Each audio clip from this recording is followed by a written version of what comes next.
சேலம் சின்ன திருப்பதி பகுதியில் பொலிரோ காரில் மது போதையில் 4 இளைஞர்கள் அங்கு சென்றுள்ளனர். இருசக்கர வாகனங்களை சென்றதில் அங்கு இருசக்கர வாகனத்தை இடித்து அவர்களை காயப்படுத்தியதுடன் தொடர்ந்து அங்கிருந்து அதிவேகத்தில் காரை இயக்கி வந்த இளைஞர்கள் அணைமேடு அடுத்த TMS பகுதியில் அதிவேகமாக காரை இயக்கி வந்துள்ளனர். இதை கண்ட வாகன ஓட்டிகள் அங்கிருந்த போக்குவரத்து காவலரிடம் தெரிவித்துள்ளனர். இதனையடுத்து அதிவேகத்தில் வந்த காரை காவல்துறையினர் தடுத்து நிறுத்த முயற்சித்தனர். அப்பொழுது மது போதையில் இருந்த இளைஞர்கள் காரை மேம்பாலம் பணி நடைபெறும் பக்கத்தில் வாகனத்தை திருப்பினர். அப்பொழுது அங்கிருந்த பள்ளத்தில் வாகனம் சிக்கியது. தொடர்ந்து இறங்கி வந்த 4 இளைஞர்கள் கள்ளக்குறிச்சி, ஆத்தூர், சென்னை செல்லும் பிரதான சாலையில் நின்று கொண்டு அராஜகத்தில் ஈடுபட்டனர்.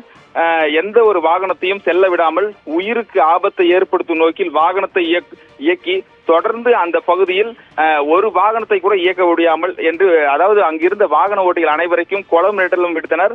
அப்பொழுது அங்கிருந்த போக்குவரத்து காவலரையும் கீழே தள்ளி அவர்களையும் மிரட்டினர். இந்த காட்சிகளும் தற்போது வெளியாகி உள்ளது.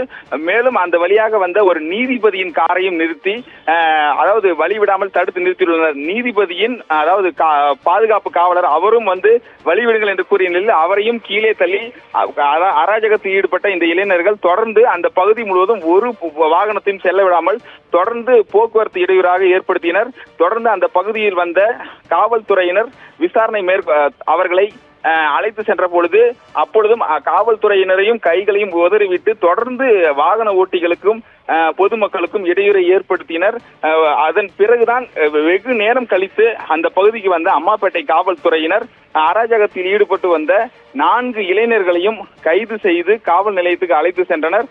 காவல் நிலையம் அழைத்து சென்று காவல்துறையினர் விசாரணை மேற்கொண்டதில் அவர்கள் அதாவது அந்த பொன்னம்மாப்பேட்டை பகுதியில் உள்ள மணிகண்டன், பிரகாஷ் மற்றும் 2 இளைஞர்கள் விசாரித்து வருகின்றனர்.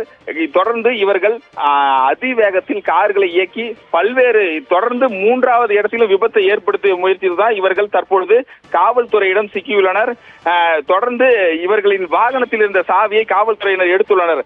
இதனால் காவல்துறையினருக்கும் இந்த மது போதையில் இருந்த இளைஞர்களுக்கும் கடும் வாக்குவாதம் ஏற்பட்டு 2 போக்குவரத்து காவலரை கீழே தள்ளி அவர்களுக்கு காயம் ஏற்படுத்திய நிலையில் தொடர்ந்து பல்வேறு அராஜகத்தில் ஈடுபட்டனர். மேலும் தனியார் பேருந்துகளை தாக்கியதுடன் அங்கு இதை புகைப்படம் எடுத்த 2 இளைஞர்கள், ஒரு முதியவர் என 3 பேரையும் தாக்கியுள்ளனர்.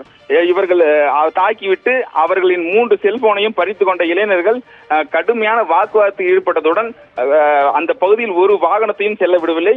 தொடர்ந்து இந்த பகுதியில் 1 மணி நேரத்திற்கு மேலாக போக்குவரத்து பாதிப்பு ஏற்பட்டது. அந்த பகுதிக்கு வந்த காவல்துறையினர் தற்பொழுது அவர்களை கைது செய்து விசாரணை மேற்கொண்டு வரும் நிலையில் போக்குவரத்தை தற்பொழுதுதான் சீர் செய்து வருகின்றனர். இந்த இளைஞர்களின் இந்த செயல் வாகன ஓட்டிகளிடையே பெரும் அச்சத்தை ஏற்படுத்தியுள்ளது. மது போதையில் அடுத்தடுத்து கார்களை இயக்கி விபத்தை ஏற்படுத்திய நபர்கள் மீது கடும் நடவடிக்கை எடுக்க வேண்டும். உயிருக்கு ஆபத்தை ஏற்படுத்தும் நோக்கில் வாகனத்தை இயக்கி வந்த இந்த இளைஞர்கள் மீது கடும் நடவடிக்கை எடுக்க வேண்டும் என்பதே வாகன ஓட்டிகளின் கோரிக்கையாக உள்ளது. ராஜி, விவரங்களுக்கு நன்றி ஆனந்த்.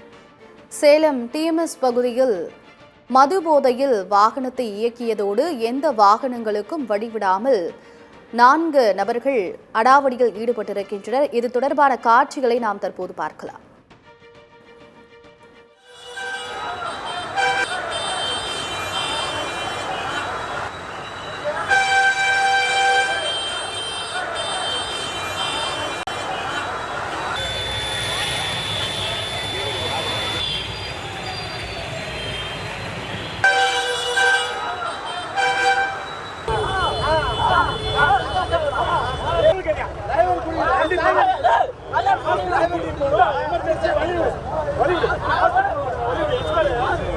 போடுங்க